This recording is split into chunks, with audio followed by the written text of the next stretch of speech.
Thank you for joining me for this episode of God Talk. And in this episode of God Talk, I want to talk to you about what makes going to church so scary for some people. I had a really interesting conversation this past week.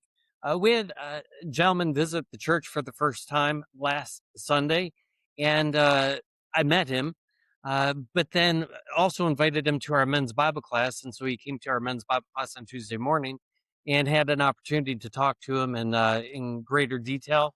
And it was in that Bible class on Tuesday morning that I invited him to try to get lunch later in the week. And so sat down and had lunch with him just this past week.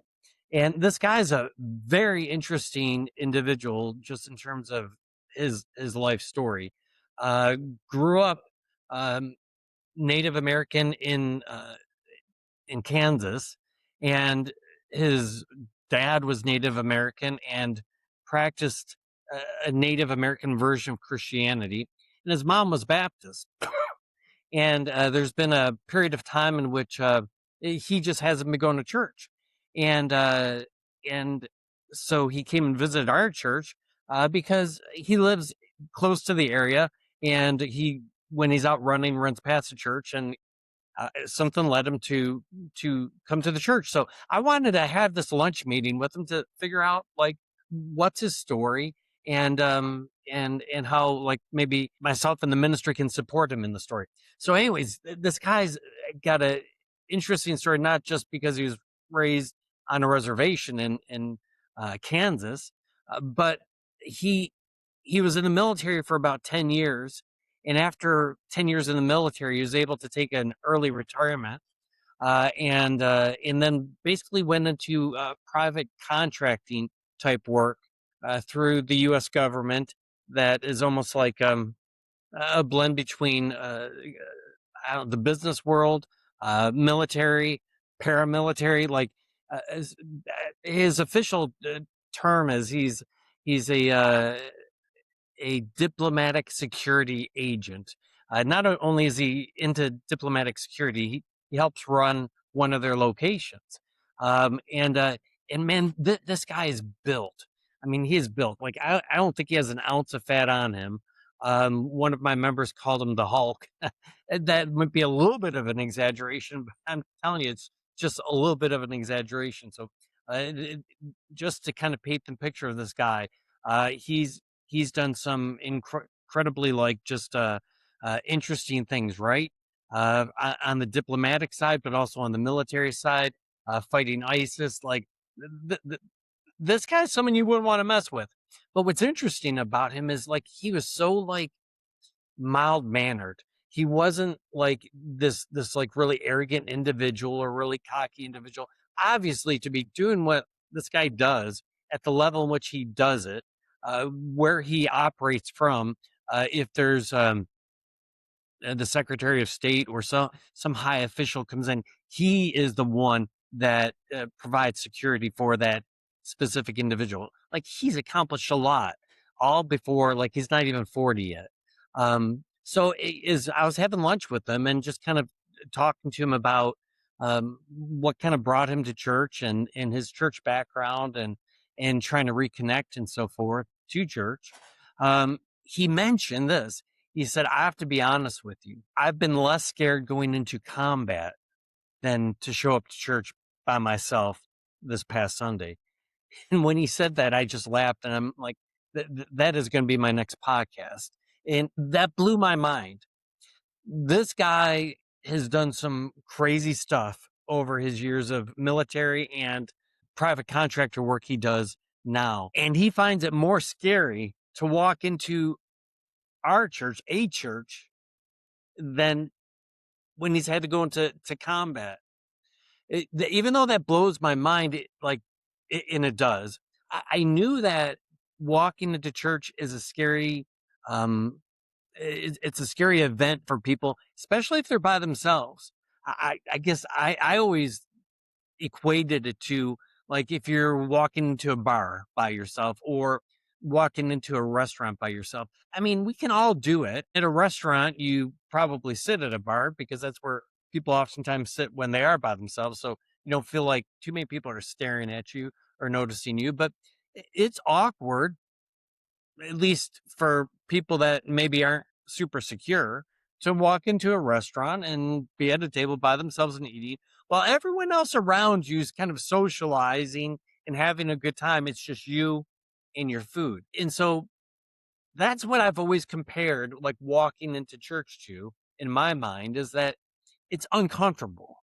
And I know it's uncomfortable for people who are single, but he's comparing that to going into combat, has been less scared going into combat rather than walking into the church. Like that, that ought to get our attention. Because there's a few things that I have a problem with, like that should jump right out at us. The first is it is a testament to spiritual warfare. I mean, if you think about it, like he's less scared going into physical warfare. What that's telling me is that there's spiritual warfare in him and in many individuals before they walk into a church, especially once again by themselves, not knowing anyone, not knowing anything about the church. Like there's a battle that's going on that is every bit as real and to some extent more intimidating than being out there on the battlefield for this like bad butt dude. I'm just going to try to keep the cuss word out of it. That battle's real. That spiritual warfare is real.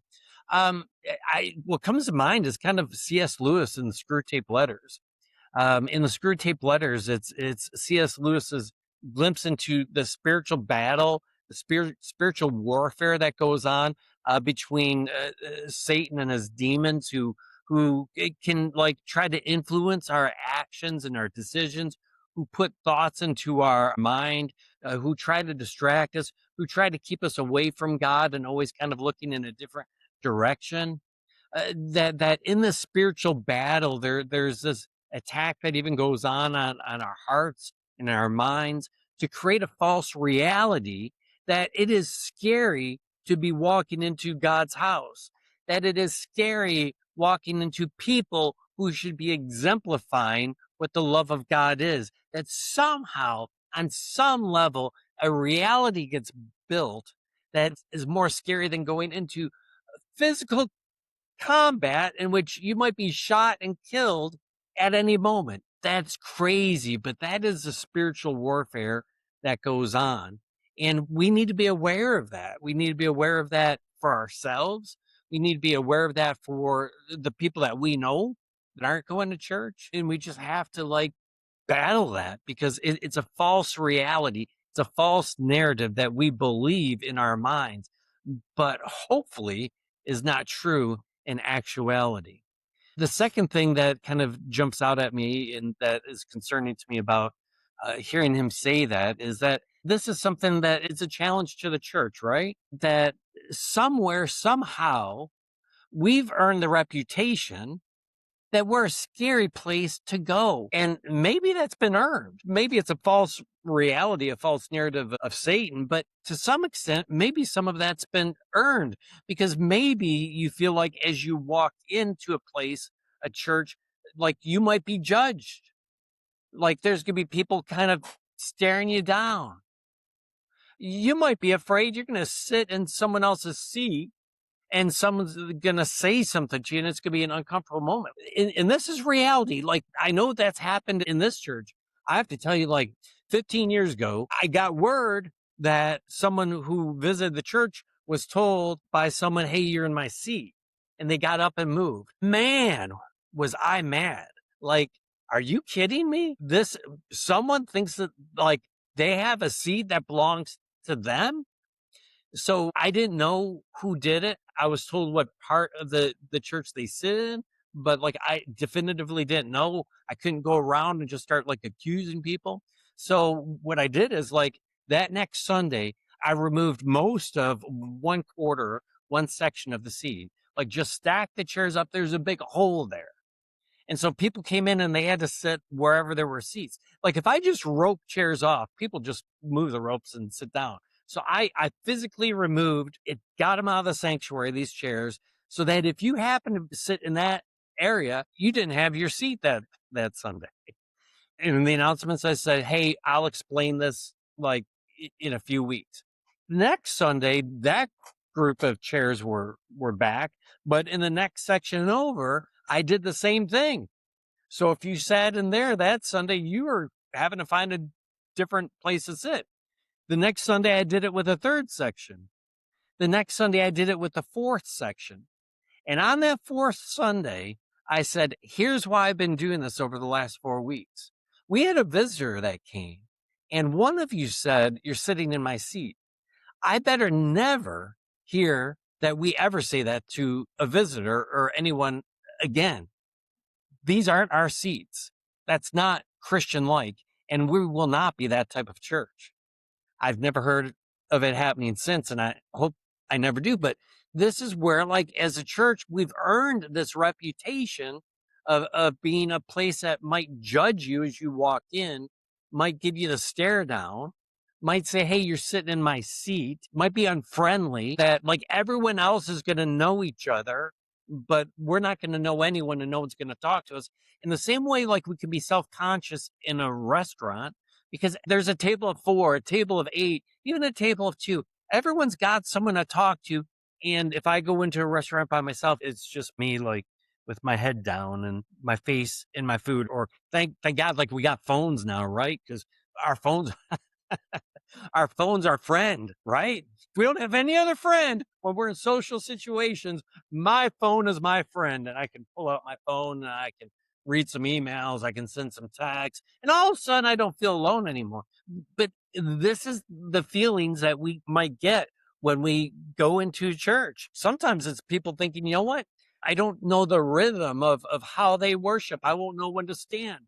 I won't know when to sit. How unfortunate is it that that might keep someone away? Someone might be like, what if everyone's got their Bible? I don't know where the books of the Bible are. Thankfully, once again, we've got the phone and we can do that stuff on our phone now. But these are the things. There might be a number of reasons why people might literally be afraid to walk into church. Now, why, like, that's scarier than going into combat? Like, well, probably for this guy, just because he's been doing the combat stuff for the last 20 some years, that has become very natural and, dare I say, even on some level comfortable, and he hasn't been going to church. But then there's that whole like element of spiritual warfare that's involved. And so I think the church has some work to do. We have to like make sure that people aren't uncomfortable when they walk into our doors. You know what? We've got to do things like maybe try to help them to be able to see what they'll experience before they come in. That's where the website is so incredibly important, right? So that when people walk in, they will know where the bathrooms are or where to check in the kids to kids ministry, or, you know, especially if your facility is really big, right? Ours isn't that big that you need a map to get around it. But still, if you're walking into a 25,000, 30,000 square foot facility and you don't know where things are, that can still be somewhat like just disconcerting. So we need to help people to get a glimpse to see what service will be like. And that's where like helping them to watch a service like the previous week's service, that we would know what the sermons are like. And once again, that we would just know what the rhythm of service is so that we don't feel like out of place, right? That everyone's staring at us because everyone else is knowing when to stand, when to sit, when to do this, when to do that. And we don't have a clue what's going on. And it's also important that as a church, not just this place, he wasn't talking specifically about Light of the World. He was just saying going into a strange church was that scary to him. But churches in general, we probably need to do more to be known as a friendly place, right? You can help with that. If you go Light of the World, certainly. If you're listening somewhere else across the country, like be friendly at your church. Like we'll go up and talk to the people that we know, but the people that we don't, we won't. So we create this culture where people that have the connections, the people that have been there the longest, there's the group of friends that everyone has at church. And we just feel like kind of insignificant. At a restaurant, you can pull out your phone and it's not looked down upon, but someone just sitting there with their nose in their phone at the church, yeah, it gets to be a little like, hey, leave your phone in the car. You're in church now, right? You get judged a little for that. We need to do our part to make people feel more welcome when they visit at church. And so there's a spiritual warfare component to this. There's a wake up call, I think, to the church in this. And I think there's a challenge for us. And that challenge is like, we need to invite people to church because it is incredibly intimidating to just go on your own, especially if you're single or your spouse isn't going to go. I mean, how many men aren't willing to go, but then the woman will go by herself or with the kids? It will go a long ways to help people with their anxiety if we would just invite them to church. Not just, hey, this is where I go to church, you should come sometime, but hey, this is where I go to church. If you're interested in going, I'd love to pick you up Sunday, 10 a.m. Service starts at 11 a.m. and I'll pick you up and we'll go there together and maybe you can grab a bite to eat afterwards for lunch. Do that. That makes it far less scary. Maybe you don't know the person that well. Maybe it'd be awkward picking them up. Say, hey, this is what time service is. I'm going to be there this Sunday at the second service. Text me when you get in the parking lot. I'll be out there looking for you. Like, these are the little things that we can do that can really disarm Satan in that spiritual battle, because it is a real battle that people are scared to go visit a church if they're not currently going to church. So just make the effort to take away some of that intimidation, that false reality that Satan puts in our minds, because it will make a big difference if they have a friend there rather than walking into what they think is a club of strangers where everyone's going to know each other than them knowing someone. As long as anyone would rather go into combat than to walk into church by themselves, I'm going to tell you, Satan is winning the spiritual war. But you can make a difference. You can make a difference by inviting people, and you can make a difference by being welcoming when they walk into your place of worship, whether that's Light of the World or wherever you're listening from. I had to share the story with you. It blew my mind.